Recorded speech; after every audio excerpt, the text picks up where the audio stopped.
औलाद का मोह। दिलीप और सुधांशु नाम के दो भाई थे। दिलीप की शादी कावेरी के साथ हुई और सुधांशु की शादी माया के साथ। शादी के बाद दोनों भाई अपनी अपनी पत्नी के साथ खुशी खुशी रहा करते थे। दोनों भाइयों के परिवार एक ही घर में रहता था। साथ में खाना, साथ में घूमना, कुल मिलाकर दोनों भाइयों का परिवार खुशहाल परिवार था। कुछ सालों के बाद दिलीप की पत्नी कावेरी को एक बेटा हुआ। भैया, आज मैं बहुत खुश हूँ। चाचा बन गया हूँ मैं। हाँ भाई साहब, इस बच्चे के घर में आने से तो रौनक आ गई है। मैं सबको बताऊंगी कि मैं तो चाची बन गई हूँ, चाची। तुम दोनों कितने अच्छे हो। हमारे बच्चे के आने से ऐसे खुश हो रहे हो जैसे ये बच्चा तुम्हारा ही हो। बस भैया, अब आपका बेटा इस दुनिया में आ गया ना, हम भी कोशिश करेंगे कि हमारा भी बच्चा जल्दी से इस दुनिया में आ जाए। और फिर आपका और हमारा बच्चा दोनों मिलकर दिन भर घर के आंगन में खेला करेंगे। कितना मजा आएगा ना। सच कहती हूँ माया, मैं भी उसी दिन का इंतजार कर रही हूँ जब तुम्हारी भी गोद भर जाएगी और मेरे बेटे को एक छोटा भाई या बहन मिल जाएगी। 1 साल बीत जाता है। दिलीप और कावेरी का बेटा अब 1 साल का हो चुका था, लेकिन सुधांशु और माया की कोई औलाद नहीं होती। माया, लगता है कि हमारी जिंदगी में बच्चे का सुख ही नहीं है। ऐसा क्यों कहते हैं? दिलीप भाई साहब का बेटा भी तो हमारा ही बेटा है ना। तुम्हारी बात बिल्कुल ठीक है माया, लेकिन फिर भी हमारा खुद का एक बच्चा होता तो कितना अच्छा होता। हाँ, कावेरी भाभी भी हमेशा कहती हैं उन्हें अपने बेटे के लिए एक छोटा भाई या बहन चाहिए। लेकिन देखिए ना, हमारी तो किस्मत ही कितनी खराब है। हमारे तो सारे ट्रीटमेंट भी फेल हो चुके हैं। डॉक्टर ने भी साफ साफ कह दिया है कि तुम कभी माँ नहीं बन सकती। वही तो सुधांशु, बहुत बुरी किस्मत है हमारी। लेकिन माया, हम अपनी किस्मत को इतना क्यों कोस रहे हैं? हम दिलीप भाई साहब के बेटे को अपने बेटे की तरह ही प्यार कर सकते हैं ना। हाँ जी, बिल्कुल सच कहा। मैं भी वैसा कर सकती हूँ। चाची हूँ, उसे छोटी माँ का प्यार नहीं दूंगी क्या?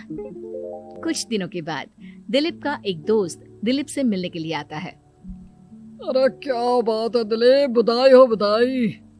और घर तो काफी बड़ा है तुम्हारा। वैसे तुमने अपने बेटे के बारे में क्या सोचा है? भैया, और क्या सोचेंगे, बस उसे पढ़ा लिखा कर अफसर बनाएंगे, उसकी पढ़ाई पर खर्च करेंगे। अरे भाभी, आपकी तो इतनी सारी प्रॉपर्टी है, आपको किस बात की चिंता? ले देकर एक बेटा ही तो है। अरे नहीं दोस्त, तुम गलत समझ रहे हो। इस घर में मैं और मेरा छोटा भाई दोनों रहते हैं। इस घर का आधा हिस्सा मेरे छोटे भाई का है। अच्छा, कितने बच्चे हैं तुम्हारे छोटे भाई के? भैया, उनके साथ ना कुछ प्रॉब्लम है। मेरी देवरानी कभी माँ नहीं बन सकती। अरे फिर किस बात की चिंता? अरे मैं तो कहता हूँ अपने बेटे के भविष्य के बारे में सोचिए ही मत। बस ये घर उसके नाम करवा दीजिए। देखिए, आपके भाई का भी कोई बच्चा नहीं है तो सब कुछ आपके बेटे को ही मिलना चाहिए। लेकिन ऐसा करना क्या सही होगा? अगर उनका बच्चा नहीं है तो क्या हुआ? ये घर आधा उनका है, उनकी जो मर्जी है वो करे। अरे कैसी बात करते हो? उनकी कोई औलाद नहीं है, वो क्या करेंगे प्रॉपर्टी अपने नाम रखकर? हाँ, वैसे भाई साहब, आपकी बात तो बिल्कुल सही है। अब जो कुछ भी है वो हमारे बेटे का ही तो है। आखिर वही तो इस घर के वंश को आगे बढ़ाएगा। मैं कल ही देवर जी से बात करती हूँ। अगले दिन सुधांशु और माया, इधर आओ। तुम दोनों से एक बहुत जरूरी बात करनी है मुझे। बताइए ना भाभी, क्या बात है? आपको कहीं जाना है तो आप अपने बेटे को मेरे पास छोड़कर जाइए। मैं ही पूरा दिन रख लूंगी उसे। अरे नहीं माया, वो तो मुझे पता है। मैं किसी और चीज के बारे में बात करना चाहती हूँ। बताइए ना भाभी, क्या बात है? देखिए देवर जी, आपका कोई बच्चा है नहीं, लेकिन मैं जानती हूँ कि आप हमारे बेटे को अपने बेटे की तरह ही प्यार करते हैं। भाभी, बेटी की तरह नहीं, वो हमारा ही बेटा है। मेरे लिए तो वो मेरा ही बच्चा है। वही तो फिर क्यों ना ये सारी प्रॉपर्टी हम मेरे बेटे के नाम करवा दे, क्योंकि तुम्हारा हो या मेरा, हम सबका एक ही तो है बेटा।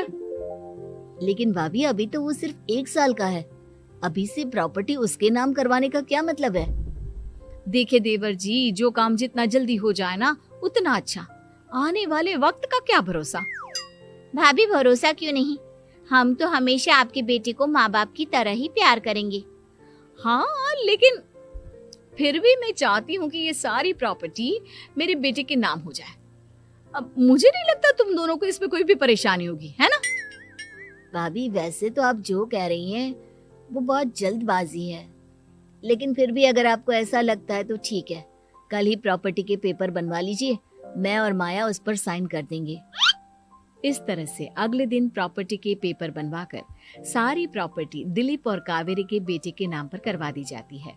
कुछ दिनों के बाद सुधांशु, सुबह सुबह ये कौन लोग आ गए हैं तुम्हारे घर पर? भैया वो ऊपर वाला कमरा खाली पड़ा था ना, सोच रहा था किराएदार रख देता हूँ। लेकिन किराएदार रखने से पहले आपने हमसे पूछा भी नहीं।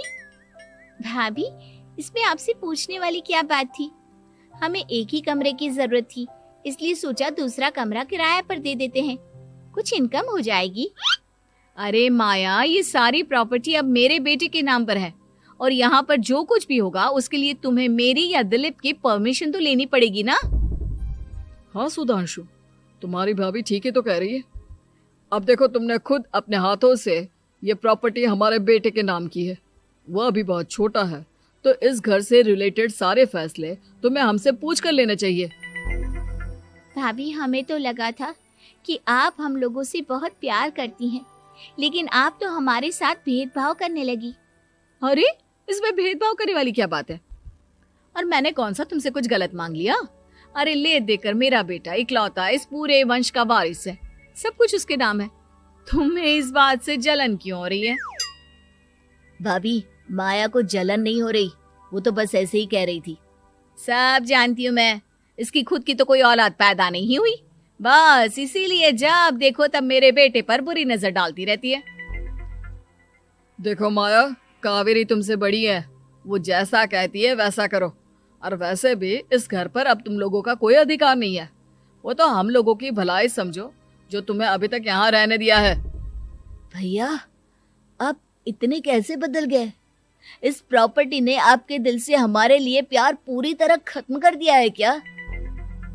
इसी तरह वक्त बीतता जाता है और देखते देखते दिलीप और कावेरी का बेटा प्रणव 25 साल का हो जाता है और उसकी नौकरी लग जाती है। पापा आज मेरा अपॉइंटमेंट लेटर आ गया है, मैंने सिंगापुर में जॉब ज्वाइन कर ली है। लेकिन प्रणव, विदेश में नौकरी करने जाने से पहले तुम्हें कम से कम अपने मम्मी पापा से एक बार पूछना चाहिए था ना। इसमें पूछने वाली क्या बात है माँ, मैं सिंगापुर जाकर जॉब करना चाहता हूँ तो करना चाहता हूँ। देखो प्रणव, हमने तुम्हारे लिए इतनी सारी प्रॉपर्टी यहाँ पर रखी हुई है, उन सब का क्या होगा? यहाँ रहो, बिजनेस करो। सॉरी पापा, मैं यहाँ रहकर कोई बिजनेस नहीं करने वाला, और ये जितनी भी प्रॉपर्टी आपने मेरे लिए संभाल कर रखी है ना, ऐसे ही किसी को दान में दे दीजिए, क्योंकि मैं सिंगापुर से वापस इंडिया आकर कभी नहीं रहने वाला। दिमाग खराब हो गया है तेरा, जानता नहीं तेरी वजह से हमने तेरे चाचा चाची से लड़ाई करके पूरा घर तेरे नाम करवा दिया था। हाँ तो ऐसा करने से पहले आपको सोचना चाहिए था ना। और मम्मा, मैं तो वैसे भी उस वक्त 1 साल का था, मेरा इस मैटर से कोई लेना देना नहीं है। कैसी बात कर रहा है ये लड़का? अरे तेरी वजह से अपने छोटे भाई से दुश्मनी लेकर बैठा हूं मैंने तो उसे घर से भी निकाल दिया। जानता नहीं तू, बाजू वाले घर में एक छोटा सा कमरा किराए पर लेकर रहते हैं तेरे चाचा चाची, और ये सब मैंने तेरे लिए किया। देखिए पापा, आपने जो कुछ भी किया अपने लिए किया। मैंने आपसे कब कहा था कि मुझे ये प्रॉपर्टी और घर चाहिए? और वैसे भी अपने भाई के साथ इस तरह का बिहेव करके आपने कोई अच्छा काम तो किया नहीं। तू सही कह रहा है बेटा, हमने तेरे चक्कर में अपने छोटे भाई जैसे देवर और बहन जैसी देवरानी को इस घर से निकाल दिया। बहुत बड़ी गलती हो गई मुझसे। ठीक है मॉम, तो अब आप अपनी गलती सुधारो, लेकिन मुझे तो फॉरेन जाना है, मैं वहीं जाऊंगा। अब आगे क्या करना है ये आपका डिसीजन है। और प्रणव सिंगापुर जॉब करने के लिए चला जाता है। कुछ दिनों के बाद जब दिलीप और कावेरी को अपनी गलती का एहसास होता है तो वो सुधांशु के घर पहुंचती है। सुधांशु, माया, हमें माफ कर दो, हमसे बहुत बड़ी गलती हो गई। क्या हुआ भाभी? आज इतने सालों के बाद अब हम गरीब लोगों के घर क्या करने आई हैं? भाभी, हमने तो खुशी खुशी अपने भतीजे को सब कुछ दे दिया, अब हमारे पास कुछ भी नहीं बचा है। भाई मुझसे बहुत बड़ी गलती हो गई, जो तेरे जैसे भाई को मैंने प्रॉपर्टी के चक्कर में घर से निकाला, और जिसके लिए मैंने ये सब कुछ किया वो खुद ही विदेश चला गया। भैया भाभी, जिस बेटे के लिए आपने हम लोगों को इतनी तकलीफ दी, आपस के प्यार को बिगाड़ा, जब वही आपसे दूर चला गया तो आपको इस बात का एहसास हुआ। लेकिन माफ कीजिए, अब हम आपके साथ रहने के लिए उस घर में नहीं आ सकते। नहीं नहीं माया, ऐसा मत कहो, मुझसे बहुत बड़ी गलती हो गई, प्लीज वापस चलो, मैं वो घर फिर से तुम्हारे नाम कर देती हूँ। भाभी, मैं उस घर का क्या करूंगी? किसके लिए? मेरा कोई बच्चा नहीं, मैं तो बस जिंदगी भर आप लोगों के साथ प्यार से रहना चाहती थी, प्रणव को अपने बेटे की तरह प्यार करना चाहती थी, लेकिन आपने मुझसे वो अधिकार छीन लिया। भाभी और भैया, एक सवाल पूछना चाहता हूँ आप लोगों से। जो बच्चा कुछ ही दिन पहले दुनिया में आया हो, जिस बच्चे के भविष्य का आपको पता ही ना हो, उसके लिए अपने पुराने रिश्तों को तोड़ देना, अपने सगे रिश्तेदारों से दुश्मनी मोल लेना, उनके साथ झगड़ा करना, उनकी बेइज्जती करना, क्या ये सही है? कम से कम हमें सही वक्त का इंतजार तो करना चाहिए ना। सिर्फ प्रॉपर्टी के लिए अपने सगे भाई को घर से निकाल दिया, वो भी अपने 1 साल के बेटे के लिए। क्या ये वाकई में सही था? कहानी है रामपुर गांव की, जहां के मर्द महिलाओं को हमेशा नीचा दिखाने की कोशिश में रहते। अरे अभी तक खाना नहीं आया, क्या मुझे एक और शादी करने की जरूरत है? नहीं जी नहीं, ऐसा मत करना, वरना मैं कहाँ जाऊंगी। खाना लेकर मैं अभी आई जी। गांव की पंचायत में भी फैसले हमेशा औरतों के खिलाफ ही रहते। मैं जो फैसला सुनाता हूँ वो भगवान की आज्ञा होती है। इस लड़के ने अपने मन से शादी करके अच्छा नहीं किया, लड़के को घर भेज दो और इसकी शादी इसकी जाति की किसी लड़के से करवा दो, लेकिन ये लड़के, इसे तो गांव के बाहर निकाल दो। नहीं नहीं जमींदार साहब, ये क्या बोल रहे हैं? ऐसा नहीं हो सकता, मेरी बेटी मासूम है, इसे अच्छे बुरे की समझ नहीं है।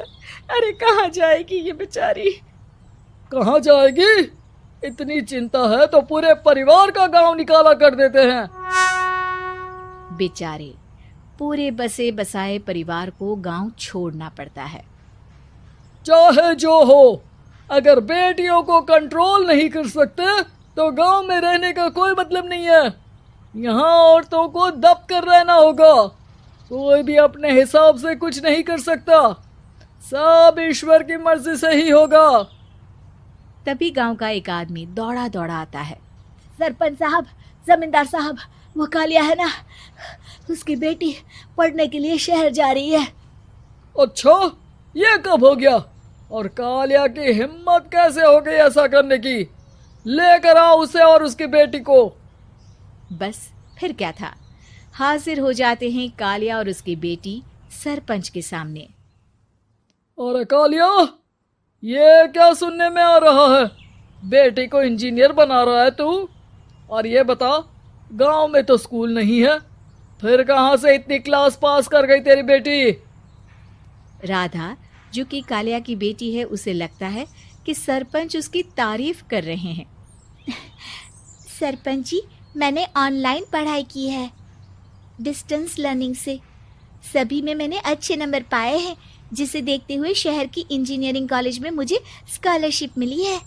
वाह जी वाह, क्या होती है ये? पहले तो ये बताओ, फिर आगे की बात करते हैं। पूरा गांव राधा की बात सुन रहा था और राधा बोलती जा रही थी।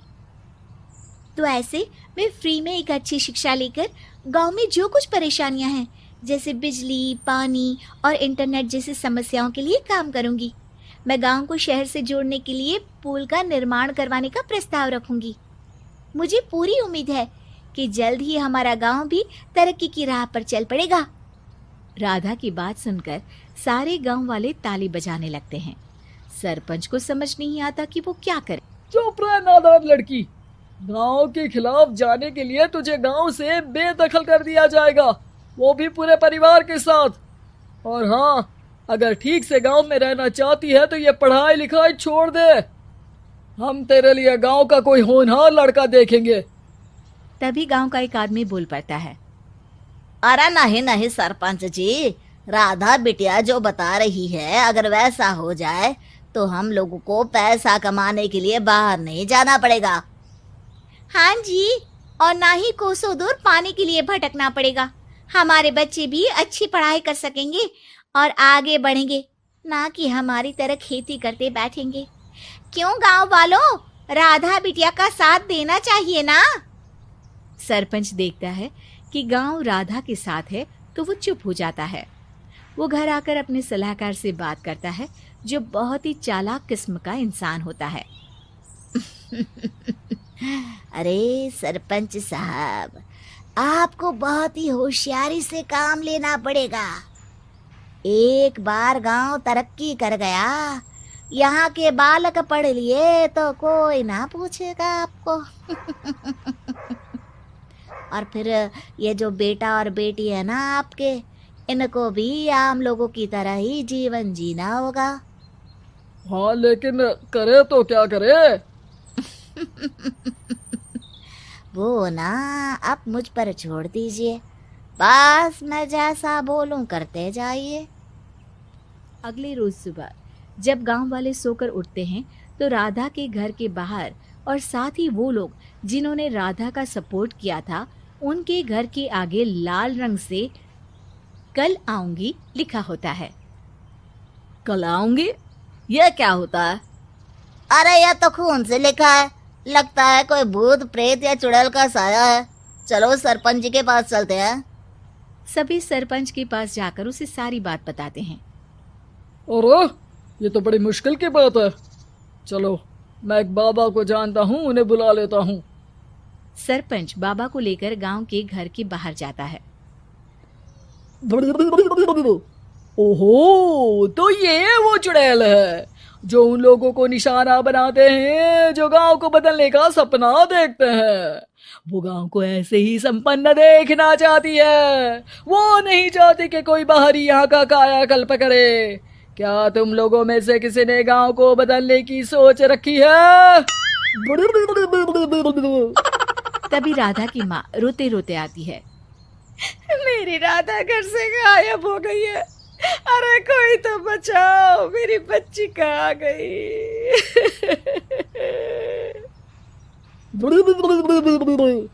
ले गई वो चुड़ैल, तेरी बच्ची को ले गई।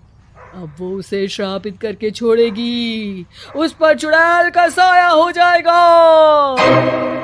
तभी बुरी सी हालत में राधा भी वहां आ जाती है। उसके बाल चुड़ैल की तरह फैले होते हैं और कपड़ों में खून लगा होता है।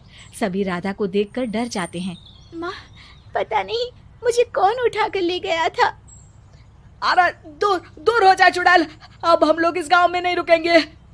अरे कैसे बातें कर रहे हैं आप? कल तो आप मेरे भरोसे गांव का हुलिया बदलने, अपने बच्चों को पढ़ाने और तरक्की उन्नति की बात कर रहे थे, तो आज क्या हो गया आपको?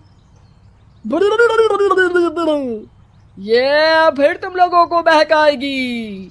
ये चुड़ैल गांव में आ चुकी है, ऐसे ही ये तुम्हारे घर के बच्चों को भी ले जाएगी। गांव वाले राधा को गांव से बाहर निकाल देते हैं। उसके माँ बाप रोते रहते हैं, लेकिन गांव वाले नहीं मानते। मैं भी अपनी बहन के साथ गांव के बाहर रहूंगा, लेकिन वो पढ़ाई नहीं छोड़ेगी। वहीं सरपंच के घर पर सलाहकार कहता है।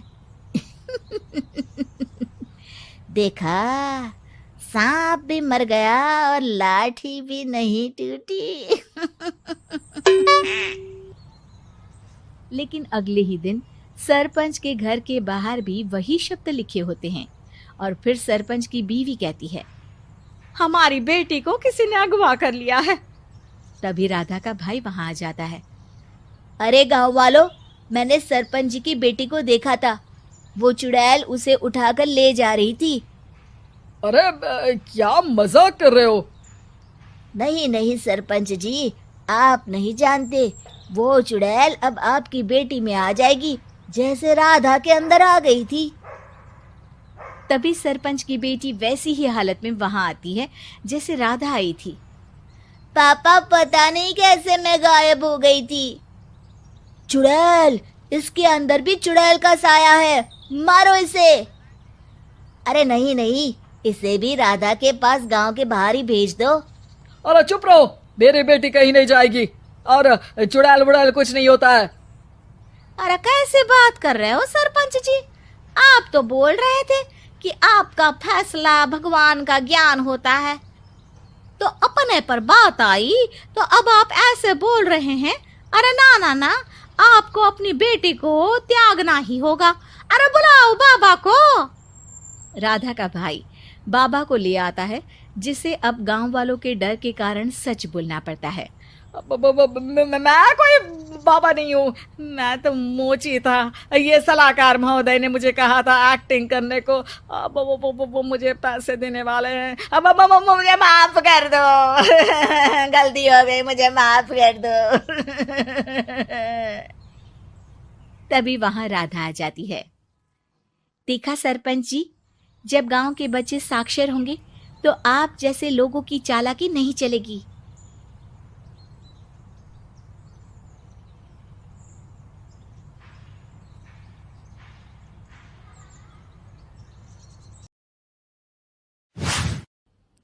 पिताजी जल्दी चलिए, वरना मैं आज स्कूल में देरी से पहुंचूंगा। मेरी टीचर बहुत गुस्सा करती है। हाँ हाँ बेटा, अभी चलते हैं, बस 2 मिनट रुको। तभी रमेश की पत्नी कमरे से बाहर आती है और रमेश से कहती है, सुनिए जी, आज शाम को आप ऑफिस से जरा जल्दी घर आ जाइएगा। याद है ना, आज आपको मुझे शॉपिंग कराने के लिए लेकर जाना है। अरे भाग्यवान, इस महीने हाथ जरा तंग है। मेरी मानो तो शॉपिंग का विचार कुछ दिनों के लिए अपने दिमाग से निकाल ही दो। मैं तुम्हें अगले महीने पक्का शॉपिंग कराने ले जाऊंगा। अभी मुझे चलना चाहिए, वरना राजू को स्कूल पहुंचने में देर हो जाएगी। देखिए जी, अब आपके ये बहाने पुराने हो चुके हैं। मैं कुछ नहीं जानती। आज शाम को मुझे शॉपिंग करने जाना है, मतलब जाना है। आगे आपकी मर्जी। अच्छा ठीक है भाग्यवान, अब तुम पूरा घर सर पर मत उठाओ, मैं कुछ करता हूँ। इतना कहकर रमेश अपने बेटे राजू को लेकर वहां से चला जाता है। घर से निकलने के लिए रमेश जैसे ही अपनी मोटरसाइकिल शुरू करता है, तभी उसकी माँ उसे आवाज देकर कहती है, अरे रमेश, आज शाम को मुझे कुछ पैसे दे देना। याद है ना, मैंने तुझसे कहा था कि मुझे मंदिर में चढ़ावा चढ़ाना है। अरे माँ, मेरी तनख्वाह आने में अभी 10 दिन बचे हैं, अभी मेरे पास बिल्कुल पैसे नहीं है। हाँ, मेरी तनख्वाह मिलते ही मैं तुम्हें पैसे दे दूंगा। रमेश की माँ चिढ़कर कहती हैं, अरे तेरा दिमाग तो खराब नहीं हो गया? मैंने तेरे भरोसे मंदिर के पुजारी जी से वादा कर दिया है और तू कह रहा है कि पैसे नहीं है। अब मैं पुजारी जी को क्या जवाब दूंगी? तुझे तो मेरी इज्जत की भी कुछ परवाह नहीं है। अच्छा ठीक है माँ, अब तुम गुस्सा मत करो, मैं शाम तक कुछ इंतजाम करता हूँ। इतना कहकर रमेश वहां से चला जाता है। फिर दोपहर को जब रमेश अपने दफ्तर में बैठा होता है, तब उसे अपनी पत्नी और माँ की बातें याद आती हैं। रमेश अपने दफ्तर के एक साथी मोहन से कुछ रुपए उधार मांगता है। अरे भाई मोहन, मेरा एक छोटा सा काम कर दो, मुझे कुछ रुपयों की सख्त जरूरत है। मुझे कुछ दिनों के लिए क्या तुम रुपए उधार दे सकते हो? अरे रमेश भाई, मैं तुम्हें पैसे उधार तो दे सकता हूँ, लेकिन मुझे वक्त पर पैसे लौटा देना। वैसे भी मेरा मानना है कि दोस्ती यारी में कभी पैसों का व्यवहार नहीं करना चाहिए। ये कहावत तो तुमने सुनी ही होगी कि उधार प्रेम की कैंची है। मैं नहीं चाहता कि पैसों को लेकर हमारा रिश्ता खराब हो। अरे मोहन, तुम बिल्कुल चिंता मत करो, मैं तुम्हारे पैसे वक्त पर लौटा दूंगा। फिर मोहन रमेश को पैसे दे देता है। शाम को घर आकर रमेश कुछ पैसे अपनी माँ को देता है और साथ ही अपनी पत्नी को भी शॉपिंग कराने बाजार लेकर जाता है।